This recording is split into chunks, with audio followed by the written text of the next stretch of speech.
big political story that's been gaining momentum in the country. Yes, this is the shirtless protest that we are speaking of and referring to at the AI Impact Summit in New Delhi. Now, the controversy over the Youth Congress shirtless protest at the very summit continues to snowball even now, with Congress's own allies now coming out to support the not support, in fact, the protest at the AI summit, and they too are condemning it because Samajwadi Party chief Akhilesh Yadav condemns the Congress's behavior.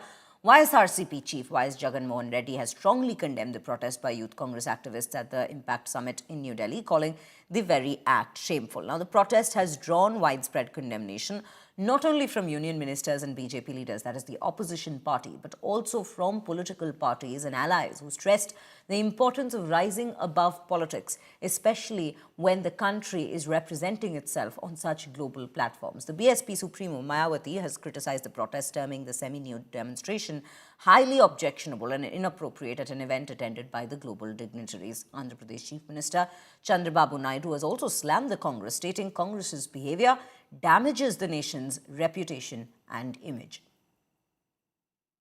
आंदोलन करना तो एक right है, और doctor Ram Manohar Lohia जो बहुत बड़े नेता थे इस देश के, उन्होंने लिखा है कि जब सड़क सुनसान हो जाती है तो संसद आवारा हो जाती है, और विरोधी दल नेता इसीलिए बनाया जाता है कि सरकार के कामकाज की तरफ नज़र रखे। अगर अगर कांग्रेस को किसी बात का वो है, इनको विरोध है किसी चीज़ का, और वो चीज़ पसंद नहीं है, तो वो कानून के दायरे में रह के आंदोलन कर सकते हैं, लेकिन इसका इतना बड़ा बवाल खड़ा करना मतलब क्या होता है? Conduct of Congress workers at the behest of Rahul Gandhi in International AI Summit is most shameful, and Congress has reached such a phase in desperation that they are removing their clothes to attract the attention, and they have disgraced the country, disgraced the India and Bharat.